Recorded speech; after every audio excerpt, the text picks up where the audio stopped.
Hello there. So I live in one of the hottest, most humid areas in the United States, and I have been asked for I don't know how long by friends, family, former coworkers, how my makeup stays looking fresh and good after a long, hot, humid day. It's really challenging to keep your makeup on in the hot, humid days of summer, and now we have masks to deal with as well. So I'm going to take you through my melt-proof, sweat-proof, budge-proof, long-wearing makeup routine that works for me. It's worked for me for years to keep makeup on my face even in challenging conditions. All of these steps work together to lock in your makeup. You may choose to use some of them on some days and others on another, or use them all if you have a really, really long, hot day. I just know that living here in New Orleans, where you can beat up with sweat just walking from your car into a building, is a challenge, and I know so many of you are challenged with keeping your makeup on and looking fresh. If this is your first time here, or if you just haven't hit that subscribe button yet, I would love it if you would consider doing so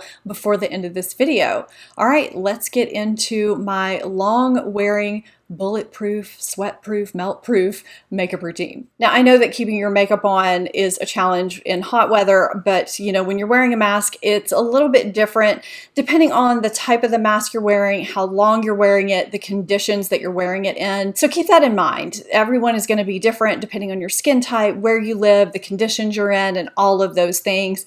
This is just what I've found to work the best for me for hot weather, for my mask and everything. So before you even touch your face with any makeup products, you want to make sure that you've given your skincare about 2 to 5 minutes to sink in, because sometimes the sole reason your makeup can slip off your face is because you have not given your skincare enough time to settle in and sink in. So your moisturizer, your sunscreen, your under eye cream, as well as lip balm. I have a light layer of a plumping moisturizing lip balm on right now that is going to be sinking in while I do my makeup. And I will have the products that I use in the video, as well as extra options for you that I enjoy, in the description box below, including this lip plumping lip balm that I swear by. Now, I have oily combination skin, so if you have dry skin, this particular tiny step might not pertain to you.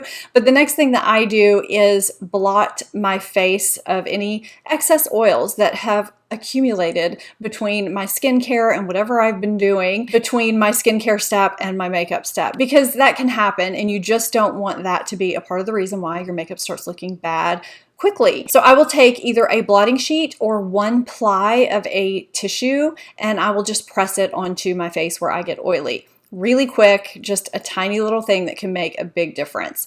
And the next thing that I do, if I am wanting my makeup to look as good as possible, as long as possible, is to spray a few spritzes of setting spray on my face. Do not be afraid of setting spray if you are having a long, hot day like this. It is your friend, and you can use it several times to help your makeup stay on. And this is one of those times. It's also going to give your primer something to adhere to a little bit better. So there's a couple of things with primers to note. First of all, you definitely should use one if you're having a day like this, because it is going to help your makeup, your foundation, stay on better and look better throughout the day. And the second thing is that you only need a small amount for your entire face. Sometimes using too much can actually cause your makeup to not adhere properly. It can make things a little more slippery on your face. So using a pea-size amount is about all you need for your entire face. And when selecting a primer, it is going to be skin type dependent. If you have one that you love, that you know really works well for you, by all means use that. The one I use is water repellent, which comes in super, super handy when you live in New Orleans and you can bead up with sweat just walking from your car to a building. It's also very lotiony and light and sinks into the skin. So if you have oily combination skin, that type of primer can really be helpful for you. And I'll have some options and the one that I use in the description box below. If you have dry skin, a gripping type of primer would probably be something that you would go for instead of a silicone moisturizing type primer for this type of day. You just want to make sure that that primer that you use feels nice and light on the skin, because you just don't want your face to feel gross at the end end of the day, and let that sink in for a little bit before you go in with foundation. So while that sinks in, I go in with my eyeshadow primer. And I prefer to use an eyeshadow primer that will self-set in a way. I have 3 options down below, 4 actually, that I really enjoy that apply very easily. They don't accentuate any dryness I have on my eyelids, and I don't have to set them with powder for them not to crease, although on days like this, it's probably wise to set those with powder, and I'll get into setting in a second. So I actually looked back at a similar video that I did 3 years ago, and I included this step in that video as well, and that is taking a teeny tiny bit of loose powder and dusting it all over your face, especially in areas where you get shiny or really want that makeup to last. And I cannot emphasize the word tiny enough when I say tiny amount of powder. So I am dipping my brush into this powder, and you can see the powder here. I'm tapping off any excess. And then I'm going to smush that brush and swirl it around into the lid just to make sure it's worked in there really nicely. And I'm going to tap off my brush again. That is how little powder I want on this brush. I'm not going to place it underneath my eyes because I definitely don't want powder in that area. This powder is going to help your foundation adhere better, and it's going to keep you shine free longer. So if you find that when you put your foundation on later, it looks a little bit cakey, you have used too much powder. It's kind of trial and error. You'll figure that out as you go. And if we're talking mask makeup, you definitely want to make sure you're placing this where the mask is going to go. So there's a couple of options here with foundation. If you are wearing a mask, I know a lot of you are just opting to go without foundation entirely, which is absolutely fine. But I know a lot of you want to keep your makeup intact because you may want to function or do something after you take your mask off. So we want to try and have our foundation, our makeup look as good as possible, right? So you definitely want to opt for a long wearing foundation and maybe try it out before you have somewhere important to go. I do have a video on bulletproof foundations that I will link for you if you are looking for hot weather sweat-proof foundations. I will put what I'm using today down below, and I'll put just a couple of other options as well. And to apply foundation and have it last as long as possible, I prefer to use a damp sponge because it really presses it into the skin. One thing to note is that you will need less foundation because you did that powder trick. There's just something about that that allows you to use less foundation to get better coverage, which is pretty nice. I'm actually taking a full coverage foundation and shearing it out with this damp sponge. That's another reason why I like to use a damp sponge, because the foundation that I'm using today is just so bulletproof, but it is full coverage that I can shear out. I do have an entire video on how to apply Estee Lauder Double Wear without looking cakey. That is the foundation that I'm using today, and you would never know that it was full coverage because I'm really not going for a full coverage look today, but I am pressing it into the skin so that it looks nice and natural. And you'll probably notice that I didn't dab it all over my face, but I am applying it in sections so that I can apply it in thin layers and apply it only where I need it. This is really important on days like this. I may start applying my foundation and realize I don't need that much on my forehead or my nose or wherever. And the less foundation I have on my face, the less of a chance it has to slip off of my face, right? So I just applied a nice thin layer of this full coverage foundation, which gave me nice medium coverage. It evened out my redness. It covered imperfections as much as I wanted them covered. And I'm not going to put on any more than that because I just don't feel like I need to. It looks good like this for every day, and this is great, and it allowed me to use a solid bulletproof foundation that I know really works. And I was able to thin it out and shear layers with a damp sponge, which I would not be able to do with a brush. I also did not take this foundation underneath my eyes. Underneath my eyes, I am going to be correcting and concealing separately because the less layers, the better. What I have noticed when wearing a mask is that things can get kind of humid in this area, and I want as few layers as possible up here so that there's minimal creasing. So I'm going to apply my corrector, which I do need. This is a layer that is a must for me just to counteract the discoloration. If you don't have a lot of discoloration under your eyes, you could probably go straight in with concealer, but I'm going to pat this in with the warmth of my fingers so that it gets worked in really nicely. And I'm opting to use a concealer that is long wearing or waterproof.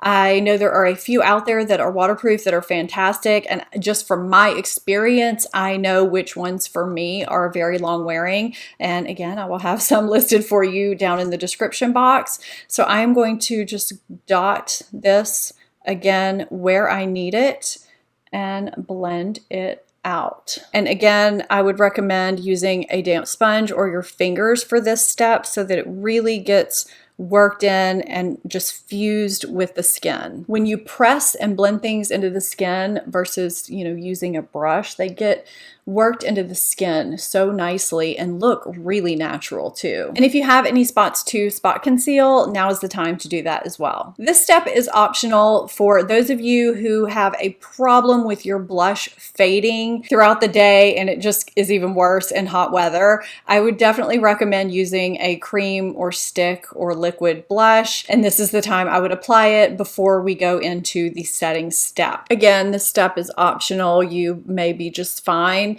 when you apply your makeup the way we are today, and your blush may last you the way it should. But, this layering can be a huge help to a lot of people. So I definitely wanted to show it. You can also use other cream products now if you want to. I am just going to go ahead and set and use powder products.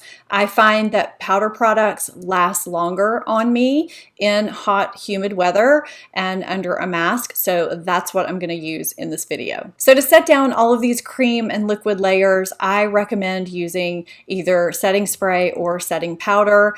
I personally use setting powder at this step with a damp sponge. I have an entire video on this that I will link you if you want my exact method for it. I also have a video on the setting powders I like for both the under eyes and the face. I am not going to be baking my under eye area, just setting it. Where I am going to let my setting powder kind of sit for a minute is where the mask will be covering. So I'm just going to kind of go ahead and apply powder to that area and let it set. But the reason why I always recommend applying your setting powder with a damp sponge is because it really looks natural and fuses all of the layers together in a way that using the brush just doesn't do. So you can see I'm just kind of pressing it in until the powder disappears and everything starts to look like skin. And this also keeps your under eye area from creasing during the day. I'm going ahead and dusting any excess powder away from the areas that I set that I am not baking. This process just keeps your makeup from looking cakey and it keeps you shine free longer too. The reason why I'm just letting this kind of sit here is so that, it will really, really lock down those areas that are going to be underneath that mask. Okay, so I'm just going to dust that extra away once it's set for a couple of minutes. So there's a few other steps left, but they come after I do my color products on my face. I'm going to talk about a couple of things with the eyes and the face and lips when I come back. But in the meantime, I'm gonna put on my brows, my bronzer, and all that stuff, and I'll be right back. Okay, so I applied the color powder products to my face, my blush and bronzer, and I applied my eyeshadow and eyeliner and mascara. Oh, and I put on lip liner too. And I have a method to that madness as well. So honestly, whatever powder products that you feel work really well for you and tend to last the longest. Same with eyeshadow, cream, powder, whatever works best for you. We used an eyeshadow primer before, which is going to help lock everything in really well. I'll put some options that I like down below. There's a couple things that I did want to touch on with the eyeliner and mascara. So I would opt definitely for long wearing budge proof eyeliners. I started out today with Urban Decay Whiskey, and I ended up topping it with the brown from the Tarte Maneater palette. It's just this shade right here. If you're someone who finds that your eyeliner pencils aren't lasting a long time, but you don't really want to mess with liquid eyeliner, you can always top your pencil off with a shadow, or you can just use shadow only. I have used shadow only as liner, wet or dry, a lot of times just dry, for years, and it lasts all day. It never slides off. So that's just something to consider for your eyeliner. Now for mascara, I find that for my upper lashes, to keep them curled because of the humidity that rises out of a mask, or if I'm just in hot and humid weather for a really long time. I personally do have to use a light layer of waterproof mascara if I'm using a regular mascara formula, or just use waterproof mascara in general. So today I did do a light layer of waterproof mascara, and then I combed it out lightly with a lash comb, and then I applied my regular mascara on top. Now on my lower lashes, I use either a waterproof or a tubing formula because those are going to be smudge resistant under my eyes, and that is what I need, something that's not going to flake or smudge in this hot weather, and that's going to keep my eyelashes curled. Now, if you find that you consistently have smudging, a little tip is to take just an eyeshadow brush in some loose translucent powder and rub it along the tips of your eyelashes. You can't see it, it keeps it in place. Now for my lips, if I am wanting color, I will always apply a neutral lip liner, and not only to outline my lips, but also to fill in my lips, because that's just going to help whatever I put on top of it adhere. Now you do have the option of just applying just the lip liner,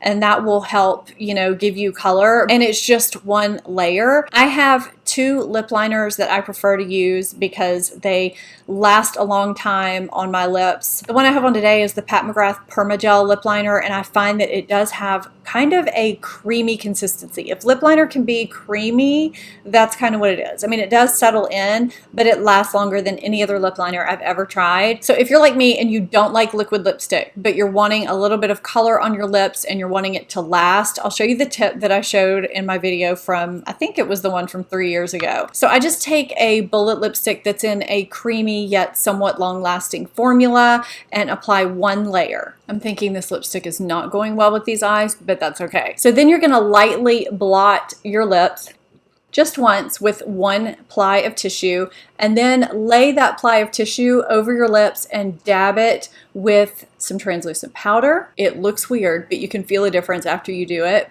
Things are kind of settled in there a little bit more nicely. And then you can put on another layer if you like. You may just want to leave it like this. I just like to have that creaminess of another layer. Now, if we're talking about makeup for underneath a mask, you may just want to do the lip liner and have that be it, or just stop at having blotted with the ply of tissue. Another reason I think my makeup lasts a long time and looks good all day is because I use a setting powder to lock everything in place and kind of blur everything out and give it an airbrushed appearance. When I was talking about setting powders earlier, I linked the video about how to apply setting powder and finishing powder. That is all in one video, so you can see more of this method, but this kind of melds everything together. It gives you another layer of setting, but it doesn't look like you added any makeup on your face. It actually makes everything look a little bit better. It's kind of weird that way.